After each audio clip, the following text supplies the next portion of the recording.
ये श्लोक पद्म पुराण का इतना सुंदर है कि भजन करने वालों को श्लोक जरूर लिख लेना चाहिए, यदि वे भजन करना चाहते हैं तो, और नहीं तो जय सिया राम। आसनम संभाषणम शयनमेकांतम खेदवर्जितम भोजनादित्रयम स्वल्पम तुरीये संस्थितिस्तदा। इतनी चीजें करोगे तो ही भजन बनेगा, और नहीं तो हमारे जैसे केवल भजन की बातें ही रह जाएंगी, भजन नहीं होगा।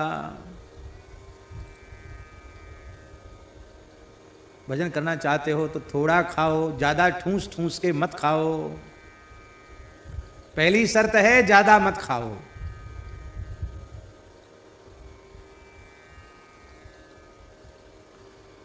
यद्यपि हमें कहने का अधिकार नहीं है, क्योंकि हम स्वयं वैसे हों तब तो हम कह सकते हैं, हम वैसे हैं नहीं। लेकिन हमारे धर्म ग्रंथों को यदि हम उठाकर देखें तो उनमें लिखा है अष्टौ ग्रासा मुनेर ग्राह्या। भजन साधन करने वाले, मुनिवृत्ति से व्यवहार करने वाले, उन्हें 8 ग्रास ही भोजन करना चाहिए। 24 घंटे में एक बार 8 ग्रास भोजन करना चाहिए। भजन करना चाहते हो तो। अब एक एक ग्रास को 32 बार चबाओ तो 8 ग्रास में ही महाराज समय तो लग जाएगा, पूरा रस बनेगा। उसमें चतुराई नहीं चलेगी कि हम एक रोटी को एक ही ग्रास मानेंगे तो 8 रोटी खा लेंगे तो कहेंगे हम 8 ही ग्रास भोजन करते हैं। ये चतुराई चालाकी नहीं चलेगी। जामुन देखा, जामुन परिपक्व जामुन अथवा नींबू अथवा जामुन के आकार का 1 ग्रास माना गया, इतना। इस हिसाब से 8 ग्रास भोजन करना। अब विद्यार्थी ब्रह्मचारी कह रहे होंगे लो साहब ये अच्छी कथा सुना रहे हैं तो भोजन पर ही प्रतिबंध हो गया। वहीं ये भी लिखा अमितम ब्रह्मचारिणम, ब्रह्मचारियों को तो भरपेट खाना चाहिए। बचपन में ही खाना पीना बंद कर देंगे तो कुपोषित हो जाएंगे। उनको गैया चराना है और गुरुकुल में सब तरह की सेवा भी करनी है, तो उनको तो भरपेट भोजन करना चाहिए। पर इतना ठूस के नहीं खाना चाहिए कि बीमार पड़ जाएं, कि 16 आम खा जाएं, 18 आम खा जाएं, ऐसा नहीं। हाँ, कम खाना, स्वस्थ रहना। तो सबसे पहले यदि आप भजन करना चाहते हो तो सबसे पहले भोजन पर नियंत्रण करो। भोजन पर नियंत्रण होगा तो भजन बनेगा, भोजन पर नियंत्रण नहीं तो भजन नहीं बनेगा। अब ये परंपरा चल पड़ी है 3 टाइम बनाने खाने की, इसी से सबका भजन चौपट हो रहा है। सारा समय बनाने खाने में चला जाता है।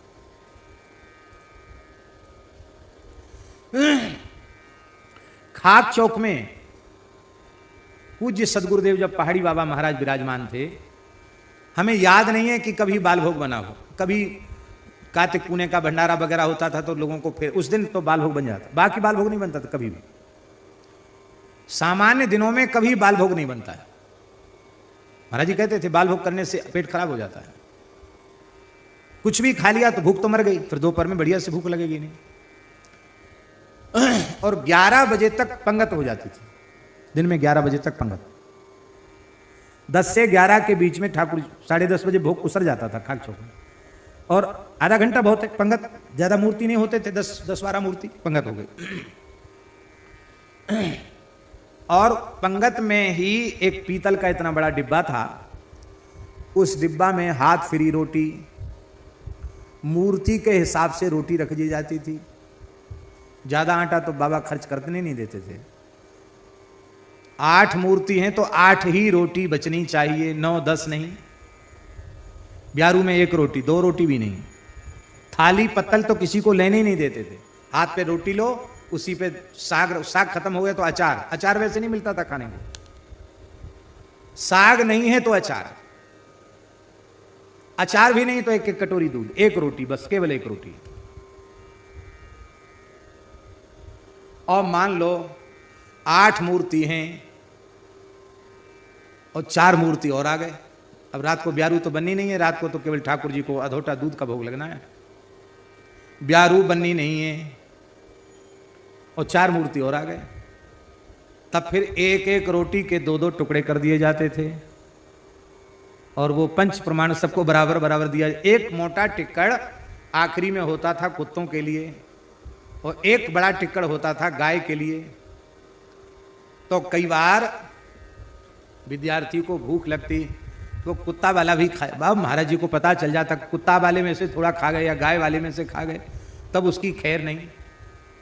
अरे राम राम, कुत्ता का खा गए, गाय का खा गए, है तेरी जरे तेरी, हे भगवान हे भगवान। फिर उसको कुछ प्रायश्चित करना पड़ता था। बोलो भक्तवत्सल भगवान, है सब बर्तन मांजना पड़ेगा, इसी को आज सब सफाई करनी पड़ेगी, खा गया खा गया खा गया। लोग कहेंगे कि बाबा खर्च नहीं करते थे, पर नहीं, ये बात नहीं है। सच्ची बात है कि वे स्वयं एक महान साधक थे, महान सिद्ध थे। इतना सूक्ष्म आहार उनका था कि वे चाहते थे कि ये सब के सब भजन करें। ये बात, सबको दूध मिलता था, भले ही थोड़ा थोड़ा मिले, सबको दूध मिलता था और बीमार ही लोग नहीं पड़ते थे। बहुत मोटा हो जाए वहां रह के तो खैर नहीं, और यदि शरीर के स्वास्थ्य में थोड़ी चमक नहीं आई और शरीर बदला नहीं वहां रहने के बाद तो भी खैर नहीं, भगा देते थे। है बदमाश है, कुकर्मी है, ये ठीक नहीं है। इतना बढ़िया माल बड़े अच्छे रईसों को मिलना मुश्किल है, इतनी बढ़िया हाथ फ्री ताजे गऊ के घी की हाथ फ्री रोटी मिल रही है, इतना बढ़िया महाप्रसाद मिल रहा है, फिर भी सूखता चला जा रहा है, सबको बीमार कर देगा, भगाओ इसको यहां से, तो भी खैर नहीं।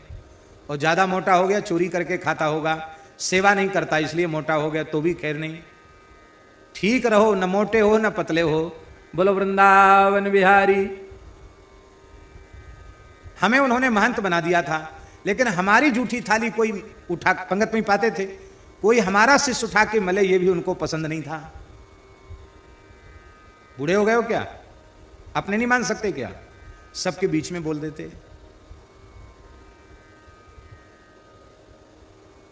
ये बात है।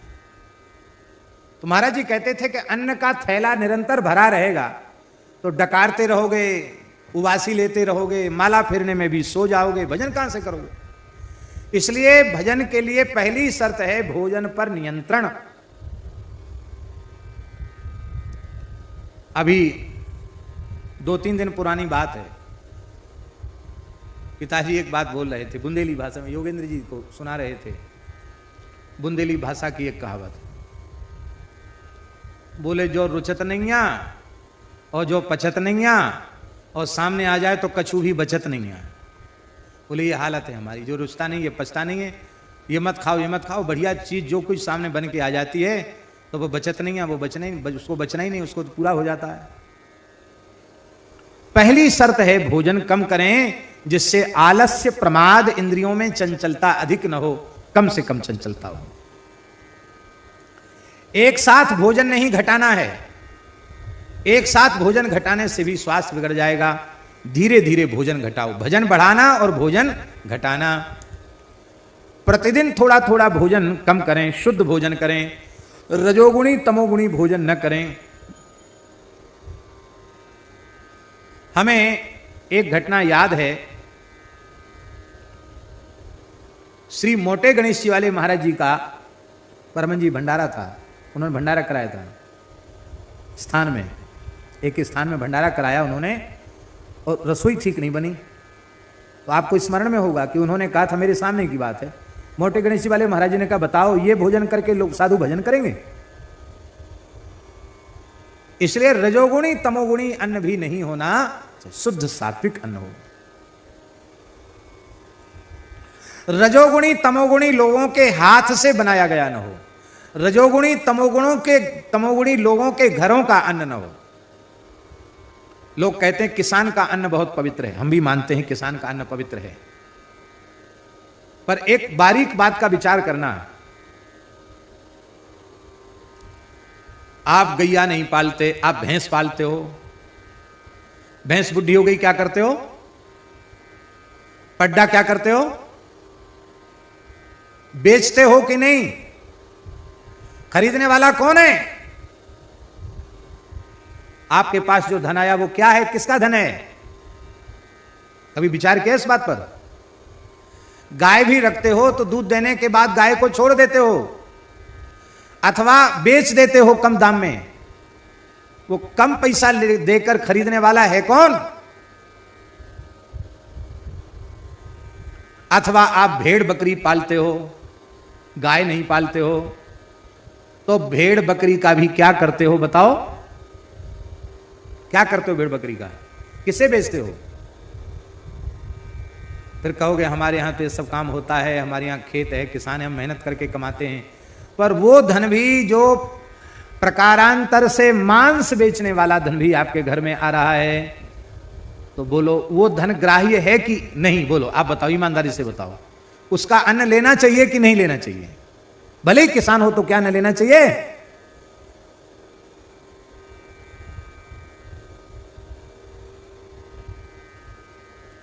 ऐसी ही बात व्यापार में है। हम मांस नहीं खाते, पर हम दूसरों के माध्यम से सुअरों का ठेका उठा देते हैं। सुअर पालन, मुर्गी पालन और जाने क्या क्या पालन, भगवान जाने, इनका ठेका आप उठा लेते हैं। और आप तो बढ़िया सुंदर बड़े से बड़े कुलीन व्यक्ति बने हुए हैं, काम करने वाले लोग दूसरे हैं, पर धन आपके पास वैसा ही आ रहा है। तो आप बताओ क्या अंतर हुआ उस प्रत्यक्ष मांस बेचने वाले में और मांस बेचने का धंधा कराने वाले में? क्या अंतर हुआ? आप मद्यपान नहीं करते हैं, पर शराब के ठेके आपके हैं, या उसका शेयर आप कुछ खरीदते हैं, तो आप उस पाप के हकदार हैं।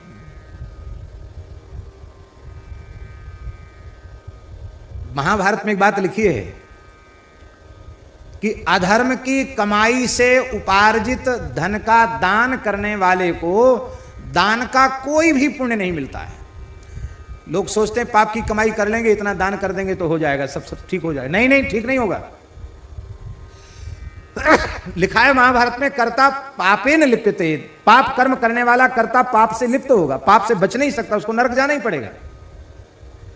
इसलिए धर्म पूर्वक, न्याय पूर्वक, श्रम पूर्वक किसी को भी पीड़ा पहुंचाए बिना जो आपके अपने परिश्रम से धन आपके पास आता है वो सात्विक है, ठीक है। उसमें भी दशांश का दान कर दो। यदि आपने 100 रुपए कमाए हैं तो आप समझो हमारी कमाई 90 रुपए है। दशांश जिन्हें सेवा की आवश्यकता है उनकी सेवा में लगा दो।